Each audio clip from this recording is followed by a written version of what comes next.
entrepreneur, decided to get the website lynda.com. She did so because she needed a sandbox to play in with the new graphic design tools, the digital tools that were being developed at that time, Photoshop, Illustrator, and many more. And she needed a place to put her students' work so all could see it. Well, she put that website together, and the business began to grow. And in 2002, she discovered it could be much, much more. So she moved all of her teaching online. Later, the business was sold to LinkedIn, who renamed it LinkedIn Learning, sold for $1.5 billion US. Lynda is the poster child for what I call the counter-conventional mindsets of entrepreneurs. So I want to tell you about these mindsets today, and here we go. So number one, why do I call them counter-conventional? Well, first, these 6 mindsets run counter to the best practices, as we call them, that are done in big companies today. They fly in the face of much of what we teach at London Business School and other business schools about strategy, about marketing, about risk, and about much more. Now, you might say, John, what do you mean by mindset? A mindset, of course, is up here, right? It's those things, attitudes, habits, thoughts, mental inclination, which, when something comes our way, predetermines the response we make to that something that comes our way. And those somethings, as we entrepreneurs call them, are opportunities. So I want to tell you about these 6 mindsets. And the first one I call Yes, We Can. Now, B-School Strategy 101 says the following. What we're supposed to do in a company is stick to our knitting.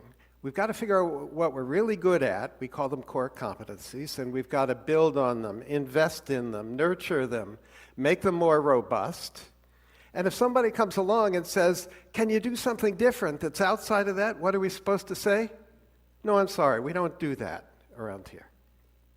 Well, a Brazilian entrepreneur named Arnold Correa built a wonderful business that today is called Atmo Digital by disregarding those rules. He had already reinvented his business twice to become a major provider of event management and production services. When one of his customers said to him, you know, I have 260 stores scattered all around Brazil, and Brazil is a big country, and I'd like to be able to broadcast training and motivational events to the stores in real time. So Arnold, could we put televisions in the training room of all my stores, and could we build a satellite uplink so we can send all this wonderful stuff to the stores? So what did he say? He said, yes, we could do that, even though he knew nothing about satellite technology, had never operated outside Sao Paulo, but he got it done. Then several years later, some of his other customers, one of them in particular, Walmart, said, well, you know, it's nice that we have all of these television screens in the back room of the store, but wouldn't it be cool if we had them on the sales floor, because then we could run advertising. So when the customer walks down the aisle for detergent, perhaps there's an ad for Procter & Gamble's detergent in that aisle. And what did Arnold say to that request? Yes, we can do that. Over a period of years, Arnold reinvented his business fundamentally 4 different times by saying when a customer wanted something new that lay outside his core competencies, yes, we can. The second one I want to tell you about, I call problem first, not product first logic. So in big companies today, it's all about the products. So when I'm in the US, my family and I have used Tide for many years to wash our clothes. And we get a chuckle every now and then because we can tell a new brand manager has come along, because what happens? They change the product, right? They take the blue speckles out of it and turn them green. And they call it new improved. Is this innovation, guys? I'm not so sure. Coca-Cola, what is there? There was classic Coke, and then there was new Coke. That didn't work out too well. Then there was Diet Coke, and Coke Zero, and Vanilla Coke, and Cherry Coke, lots of Cokes. I don't think this is what innovation is all about.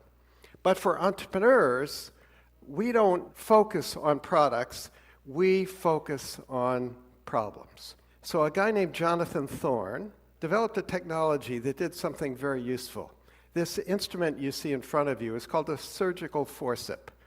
It's the tool that almost every surgeon in any kind of medical discipline uses to do his or her work. But there's a problem with these surgical forceps. They stick to human tissue.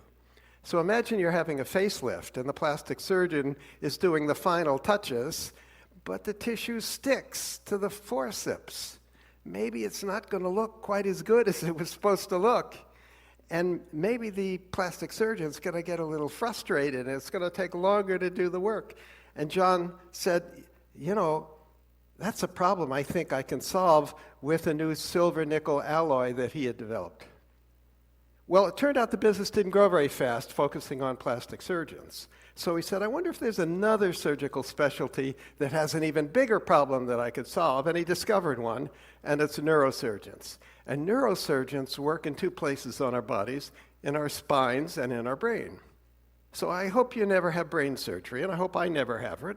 But if they have to take a little tumor out, I hope the forceps don't stick to some other tissues, because I kind of want to keep all the brain cells I can, right? John Thorne built a fantastic business, sold it some years later to Stryker. Stryker is very happy. John and his investors are very happy too. Why? Because John focused on solving problems, not on thinking about products. The next one, I call it think narrow, not broad. Like John Thorne, an entrepreneur I'm going to tell you about focused on a problem, but thought very narrowly about a target market. But the big company wisdom doesn't want narrow target markets. It wants big target markets, right? Because you've got to move the needle. Why would a big company mess around with something small? But like John Thorne, Philip Knight and Bill Bowerman, when they founded Nike, a company we all know very well today, had identified a problem, but it was a problem that a very narrow target market had. Phil Knight was a runner, a distance runner, and he could run almost not quite a 4-minute mile, and Bill Bowerman was his track coach. And there's a problem with their shoes, because running shoes in those days were really made for sprinters, and when sprinters train, they run around a track. It's a nice, smooth track. But distance runners don't run around tracks. Where do they run?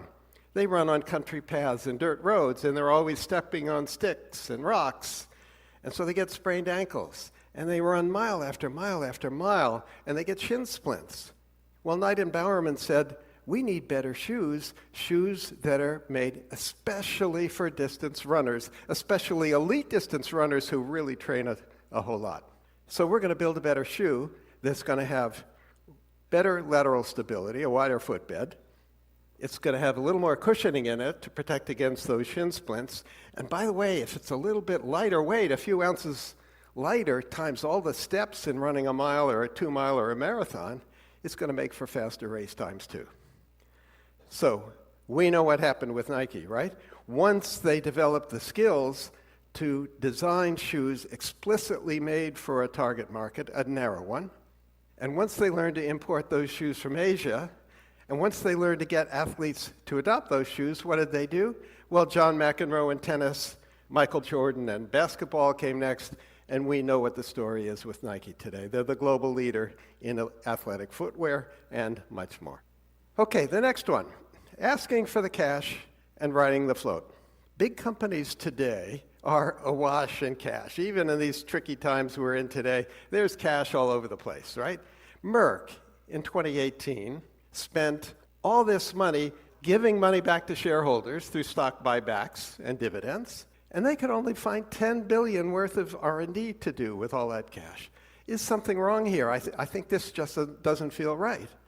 But for entrepreneurs like Elon Musk and the Tesla team, cash is the lifeblood of the entrepreneurial venture. So when Musk joined the Tesla team, he said, well, what's the plan here? And the team had a plan. It was to build a really fancy sports car, make a lot of money from that one, use that money to build a somewhat lower priced car, make some money from that one, and then we're going to build a mass market car that more people can afford. And in so doing, we're going to make a real dent in the emissions problem that the global automobile industry creates. Well, what Musk said is, well, let's go see if we can sell some cars. So they did a little roadshow in California, and they invited people on this little roadshow with 3 characteristics. Number 1, they cared about the environment. Number 2, they were wealthy. And number 3, they thought it might be cool to have the next big thing parked in their driveway.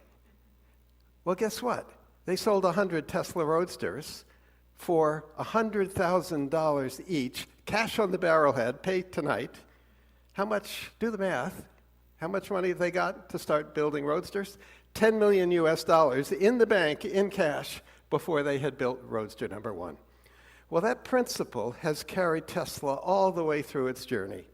So when they introduced the Model 3 several years ago, nearly 500,000 consumers put down deposits of $1,000 each.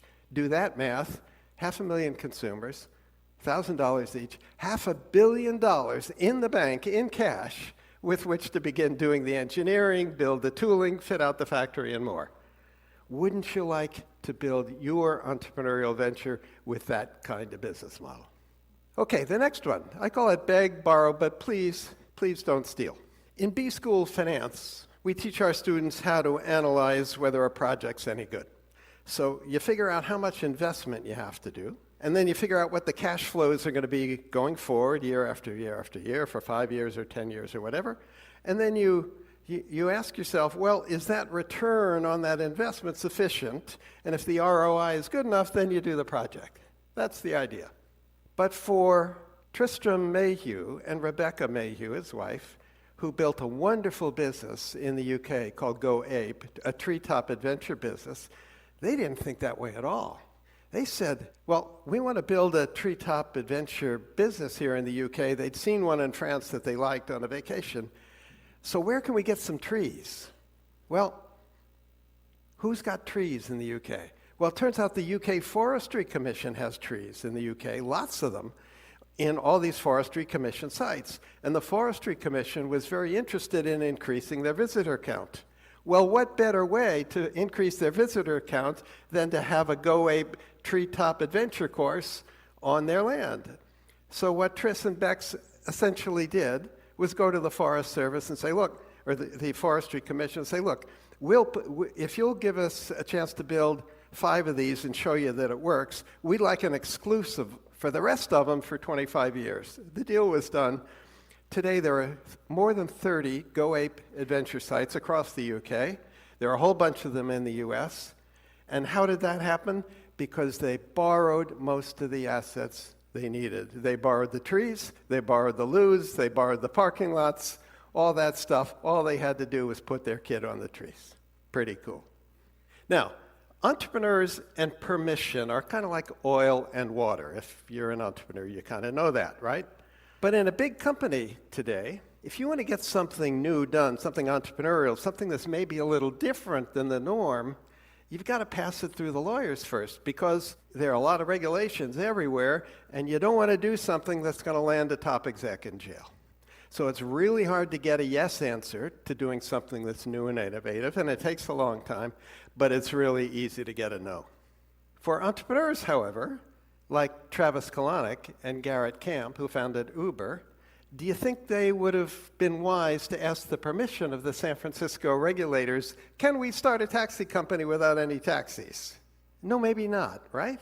Because had they asked, what do you think the regulators would have said? There's no way you're going to do that. That's going to threaten the current taxi industry, right? So entrepreneurs don't ask permission. They just get on with it.